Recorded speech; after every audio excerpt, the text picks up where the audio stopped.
Batman is one of the most famous characters in the DC universe, and everybody claims to know him better than anybody else in the world.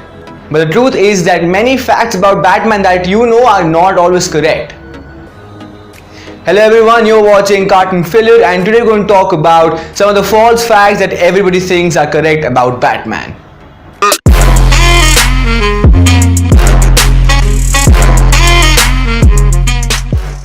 Number 1. Bob Kane created Batman. Whenever you come across a Batman movie, cartoon, TV show or a video game, you read a line that is the whitest lie in all four-colored history. Batman is created by Bob Kane. What actually happened in the 1930s is that Bob Kane, a creator, decided to make the Batman. He drew a red-shirted blonde dude with big bat wings and a little domino mask. He took this drawing to a fellow creator, Bill Finger.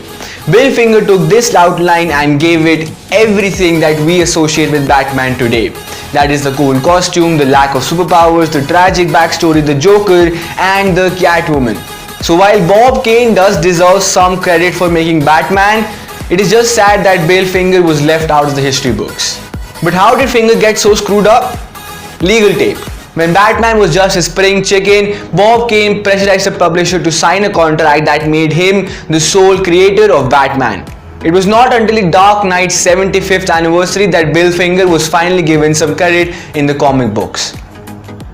In 2015, Batman vs Superman was the first ever big screen credit given to Bill Finger. Number 2. Frank Miller made Batman dark again.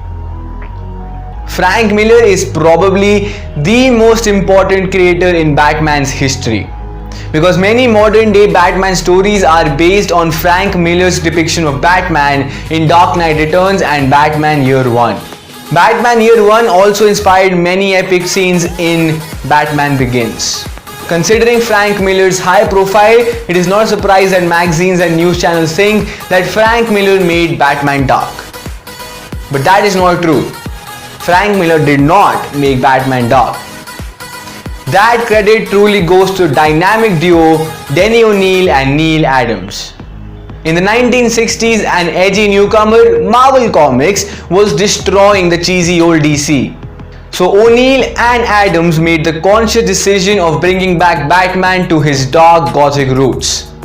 The story sharpened, the shadows darkened, and the movies became more epic with the introduction of Ra's al Ghul, the troubled, tortured but still hero Bruce Wayne that we see in Nolan films. Arkham Knights and Batman the Animated Series is based on O'Neil and Adams' depiction and not Frank Miller's. Number 3. Batman has never killed anyone. Okay, to be very clear, Batman's dedication of never taking a life and his hatred towards guns has actually grown into the character's emotions. To that extent that when modern day depictions show him killing someone, it just becomes uncomfortable. Nevertheless, the Batman of the 1930s and 1940s had more in common with the Marvel's Punisher than today's Cape Crusader. In the very first appearance of Batman, he punched someone into a vat of acid.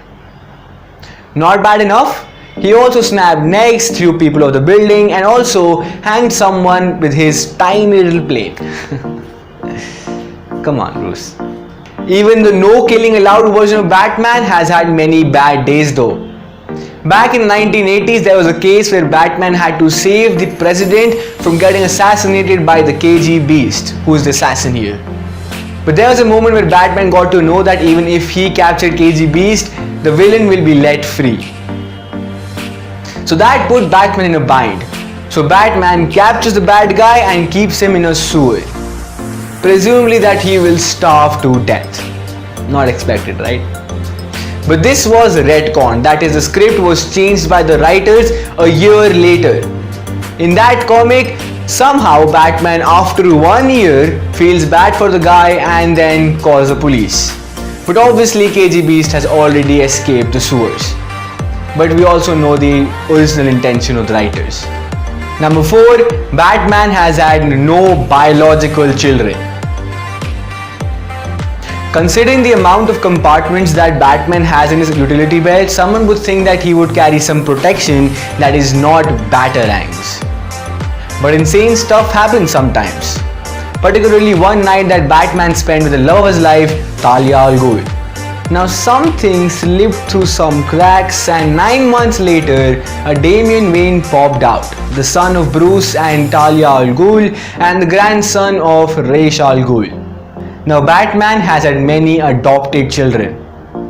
All go by the name of Robin.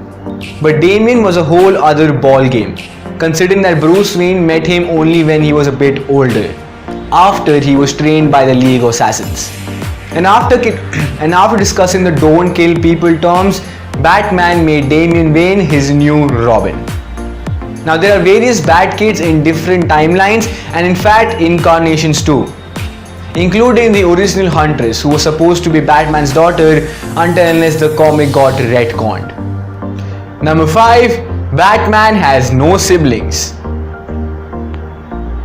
In most of the Batman origin stories, Batman is supposed to be an only child. And to be honest, it works the best that way, because having a brother or a sister may take Bruce's loneliness. But there's an oft-forgotten pre-crisis story in which Bruce Wayne actually has an elder brother named Thomas Wayne Jr., who according to the DC database was dealt with a traumatic head injury during an accident. Now Martha and Thomas Wayne Sr. did not want to burden Bruce with that heartbreaking knowledge. So Bruce Wayne did not meet his big bro until after he was Batman. Now this story has been edited out of existence a billion number of times, but some of the recent comics are trying to bring back Thomas Wayne Jr. But again, the details of Thomas Wayne Jr. are quite shaky. So we would have to wait for the comics to bring Thomas Wayne Jr. and see where it takes us. And that is all for today. I hope you enjoyed the video, and if you did, please hit that thumbs up button and share this video. If you're not already subscribed, then please click right here. If you want to watch more videos, then click right here. If you want to follow us on Facebook, Instagram, Snapchat or Twitter, further updates and videos, the links are down below. Thank you so much for watching. This is me, Manav Bhutani, and I will see you next time.